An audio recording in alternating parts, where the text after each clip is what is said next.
Hallelujah. Let me make this clear. I'm telling you, folks. I'm telling you. I'm going to have to do something about this hair. I'm going to have to get me an appointment and get something done. Yeah. I mean, can you see how messy it is?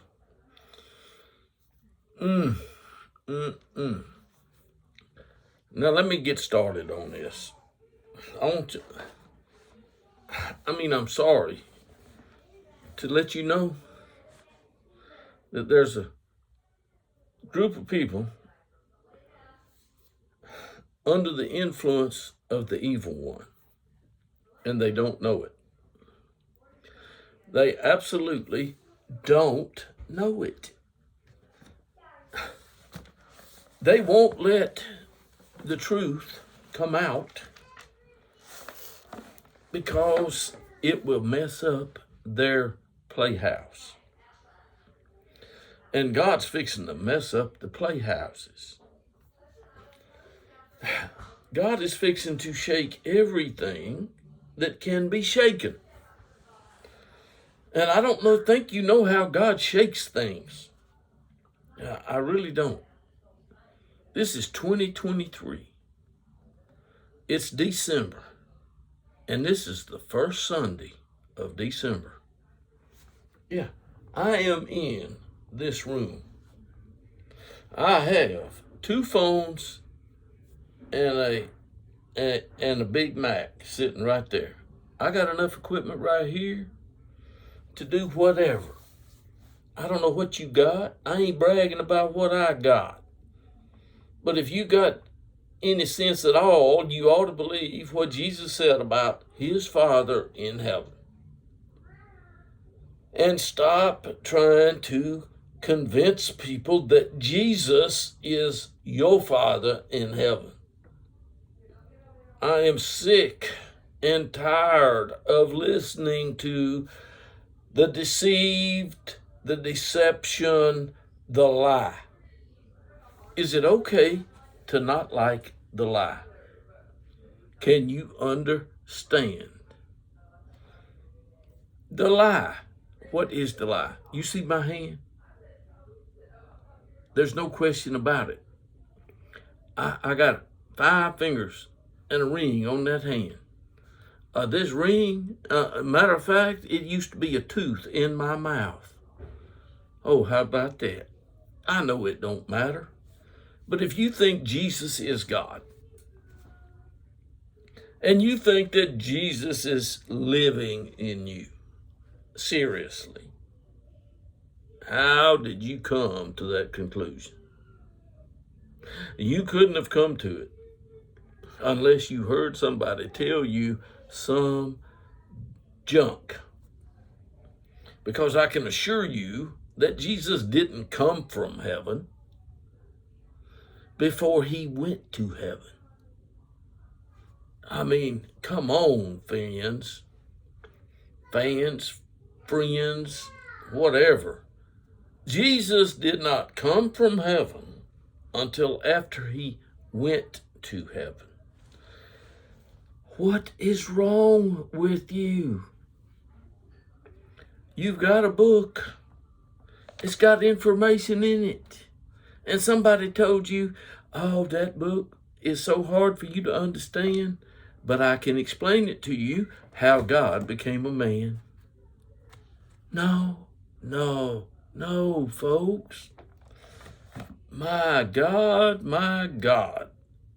why has you forsaken me? Have you ever seen those words? Who might have said them? Would God say that to God? Of course not. What is wrong with us? We have listened to false teachers, false preachers, false prophets, false apostles. A lie is a lie is a lie. And that's all you can say about the lie. And I am dealing daily with people that absolutely believe that Jesus of Nazareth, a child born in Bethlehem, that was circumcised and crucified and rose from the dead, is God.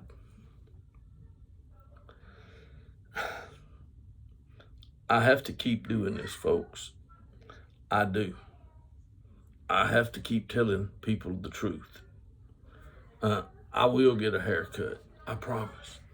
I might even shave. I don't know. But anyway, one time, Jesus, before he was crucified, he was up on the mountain, and Peter had a sword. And do you know what happened? Do you know what happened? And don't tell me that this is going to prove that Jesus is God, because this is not going to prove that Jesus is God. Jesus has gone up on the mountain, and he has prayed to God. Jesus prayed to God. Imagine that. Jesus of Nazareth prayed to God. What do you want it in? You want it out of Matthew, or do you want it out of Luke? Either one will do. But you can rest assured that Jesus was on the mountain.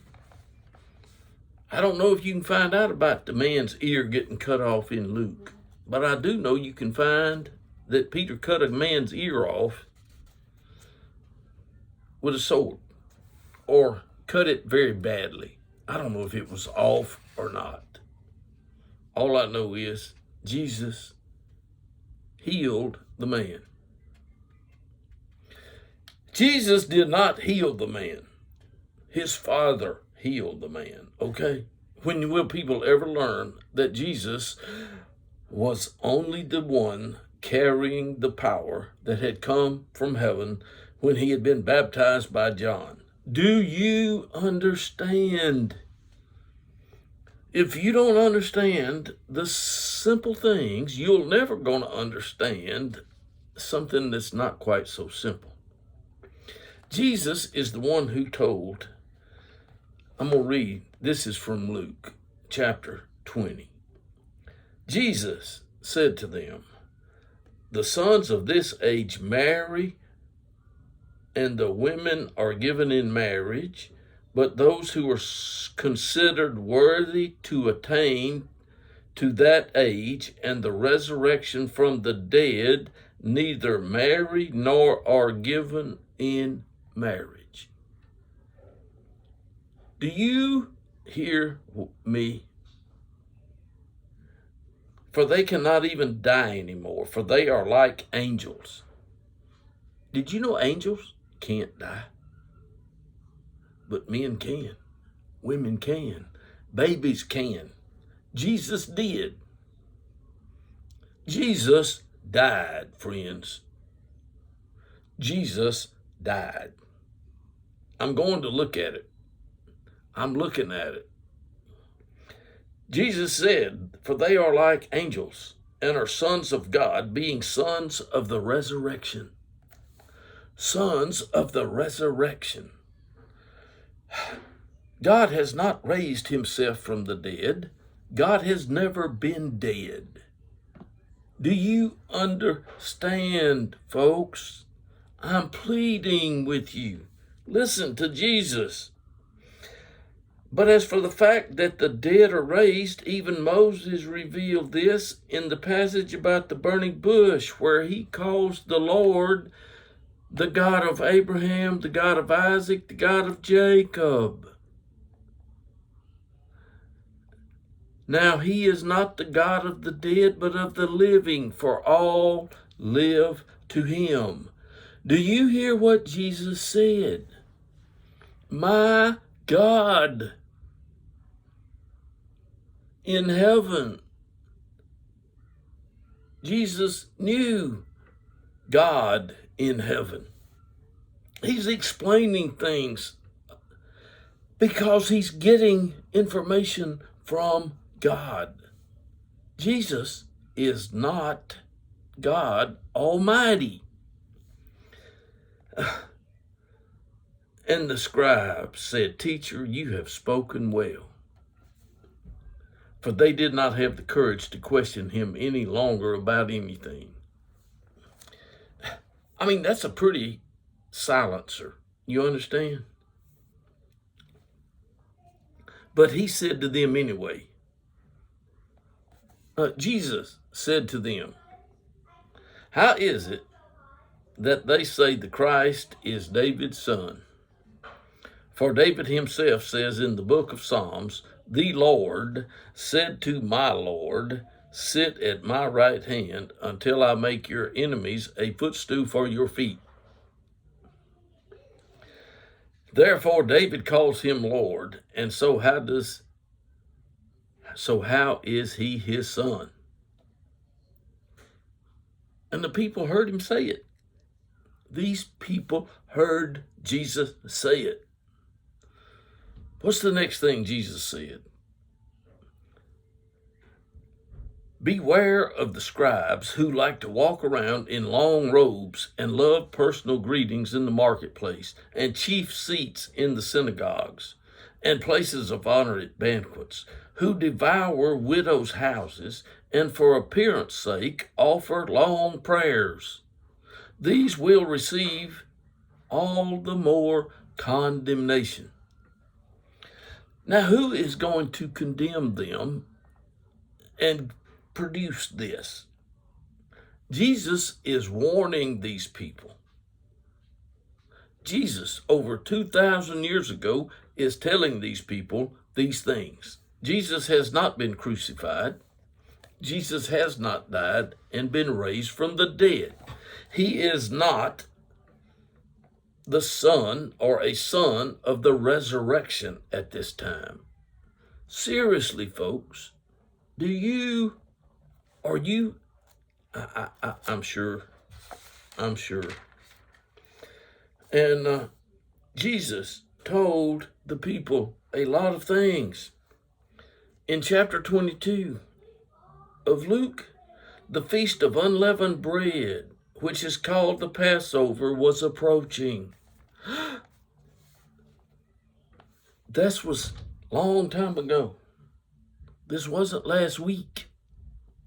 But the Passover, the Feast of Unleavened Bread, which is called the Passover, was approaching. And the chief priests and the scribes were trying to find a way to put him to death. Oh man, it's getting deep. I mean, things are happening here. Since they were afraid of the people. But they were trying to find a way to put him to death, since they were afraid of the people, and Satan entered Judas. Oh my. Satan entered Judas, one of the 12. And Satan entered Judas, the one called Iscariot, who belonged to the number of the 12. So don't think because you are one of the 12 that Satan can't get into you. It's obvious Satan entered Judas. There was another one of the 12, also Judas. But this was Judas, the one called Iscariot. And he left and discussed with the chief priests and the officers how he was to betray him. Talking about Jesus. Betray him to them. And guess what? They came up with a price. They did. They came up with a price. And they agreed to give him money. And he consented and began looking for a good opportunity to betray him to them, away from the crowd. You got to get away from the crowd. You understand? What better place away from the crowd would be at night up on a mountain? Now the first day of the unleavened bread came, on which the Passover lamb had to be sacrificed. And so Jesus sent Peter and John, saying, Go and prepare the Passover for us, so that we may eat it. Jesus is going to eat it. He's going to eat it with his disciples. And they said to him, Where do you want to prepare it? And he said to them, When you have entered the city, a man carrying a pitcher of water will meet you. Follow him into the house that he enters, and you shall say to the owner of the house, The teacher says to you, Where is the guest room in which I may eat the Passover with my disciples? And he will show you a large, furnished, upstairs room. Prepare it there. Do you think God is not orchestrating these things? Do you don't think that Jesus' Father in heaven has not got this under his hand? That Jesus is only doing what his Father tells him to do. His Father is in him. How is it that you have been deceived and believe that he himself is the Father? My goodness, people, let's look at this further. Jesus goes up on the mountain, and a dispute was among some of them before he got there. And there was something asked about the greatest. This is in verse 24. A dispute also developed among them as to which one of them was regarded as being the greatest. And he said to them, The kings of the Gentiles domineer over things, and those who have authority over them are called benefactors. I'm sure there's another word for that. Governors, maybe kings, I don't know. It says benefactors here. But it is not this way for you. Rather, the one who is the greatest among you must become as the youngest, and the leader like the servant.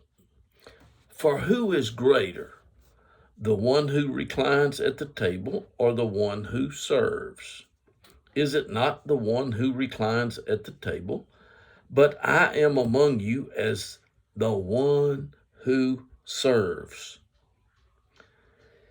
You are the ones who have stood by me in my trials. Now, you think God has trials?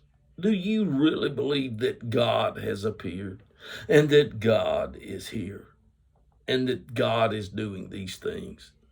Please, people, wake up. And just as my Father,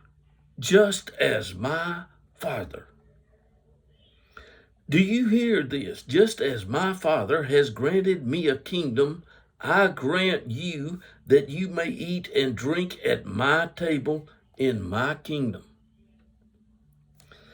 This is the kingdom to come, the coming kingdom, and the king.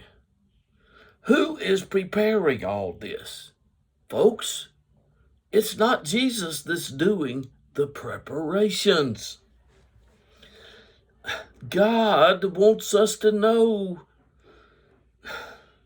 and the devil doesn't. You will sit on thrones judging the 12 tribes of Israel. And Jesus says, Simon, Simon, behold, Satan has demanded to sift you like wheat, but I have prayed for you that your faith will not fail. Where's he getting this where's Jesus getting this information from? Do you think Jesus is getting this information from himself? Please, folks, believe me. Jesus is listening to his Father abiding in him. That's what Jesus does. Are you going to be like Jesus? Or is the Father in you not the Father of Jesus? I ask you these questions honestly. When you have turned back, strengthen your brothers. Jesus has prayed for him. He's not going to fail.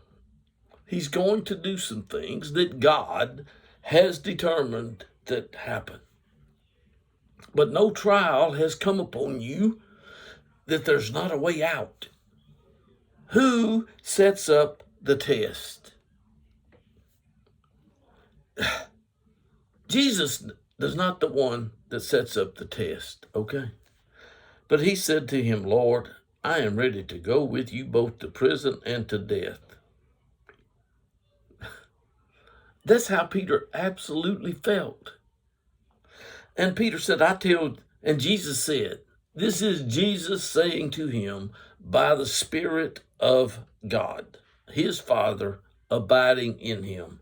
I tell you, Peter, the rooster will not crow today until you have denied me three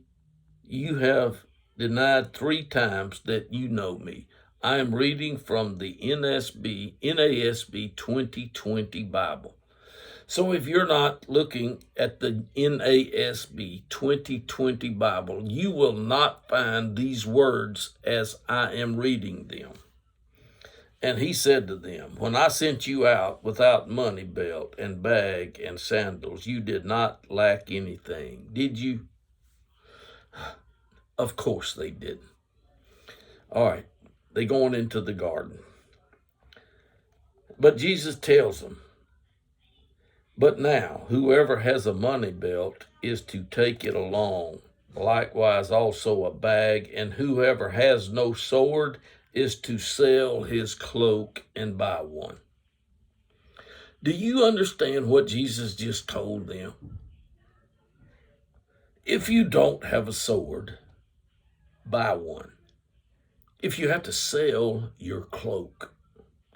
For I tell you that which is written must be fulfilled in me, through me, with me, by me, whatever, however you want to read it. But it says, must be fulfilled in me. And he was counted with wrongdoers, for that which refers to me has its fulfillment. They said, Lord, look, here are 2 swords. And he said to them, it's enough. Bring them. That's what it says. It's enough. Don't go get any more right now. You got enough. And he came out and went, as was his habit, to the Mount of Olives, and his disciples also followed him. Now when he arrived at the place, he said to them, pray that you do not come into temptation.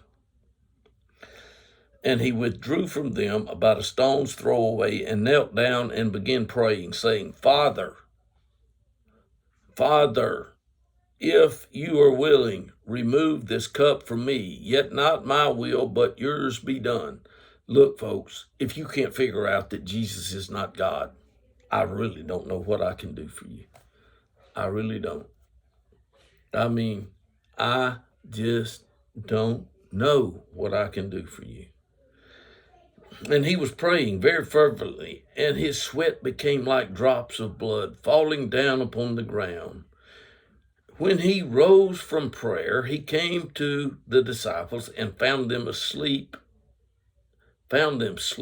from sorrow. And he said to them, why are you sleeping? Get up and pray that you do not come into temptation. Get up and pray. Get up and pray. Does that ring a bell? And when he was still speaking, behold, a crowd came, and the one called Judas, one of the 12, was leading the way. For what? For them. And he approached Jesus to kiss him. But Jesus said to him, Judas, are you betraying the Son of Man with a kiss? Are you betraying the Son of Man with a kiss? These are words by Jesus. Who knows that Judas has taken the money and he's going to betray him by a kiss? How about his Father in heaven? Folks, this is not going, should not be beyond your grasp. Beyond your grasp here means your ability to understand. And Lord, shall we strike with the sword? And one of them struck the slave of the high priest and cut off his right ear. But Jesus responded and said, Stop, no more of this. And he touched his ear and healed him. And Jesus said to the chief priests and officers of the temple and elders who had come against him, Have you come out with swords and clubs as you would against a man inciting revolt? A revolt? While I was with you daily in the temple, you did not lay hands on me. But this hour and the power of darkness are yours. Jesus is getting information from his Father. And he's not speaking idle words. And now they arrested him and led him away and brought him to the house of the high priest. But Peter was following at a distance. What's going to happen? If you read it, you'll see. You will see. And then you can see that Jesus is going to go before Pilate. And then Pilate seeks to release Jesus in chapter 23. Pilate summoned to himself the chief priests and the rulers and the people, and he said to them, You brought this man to me on the grounds that he is inciting the people to revolt. And behold, after examining him before you, I have found no basis at all in the case of this man for the charges which you are bringing against him. No, nor has Herod, for he sent him back to us. And behold, nothing deserving death has been done by him. Do you hear this? Jesus is going to say, he is going to say, now, they're calling me.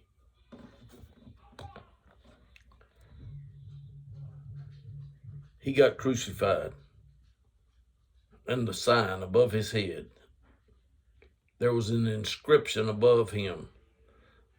This is the King of the Jews. He's not God Almighty. How many times have I got to tell you who have believed the lying devil? Jesus of Nazareth is not God Almighty. Now, are you going to believe me, or are you going to believe the lies? It's going to be up to you. But I'm going to put this video on YouTube. I am. And they crucified him. And Jesus said, Father, into your hands I entrust my spirit. Father, into your hands I entrust my spirit. Now you going to tell me one more time that Jesus of Nazareth, the man who is fixing to die, is himself God in flesh. Jesus was anointed by God when he was 30 years old. And if you want to contend with me, then I can refer you to this video today. But on the first day of the week, at early dawn, they came to the tomb. Jesus had been in the tomb. And you can read what happened. You can. If you read Luke chapter 24. I'm looking at it. Chapter 24. I'm going to end right here. These are my words which I spoke to you while I was still with you, that all the things that are written about me in the law of Moses and the prophets and the Psalms must be fulfilled. Okay? Thank you.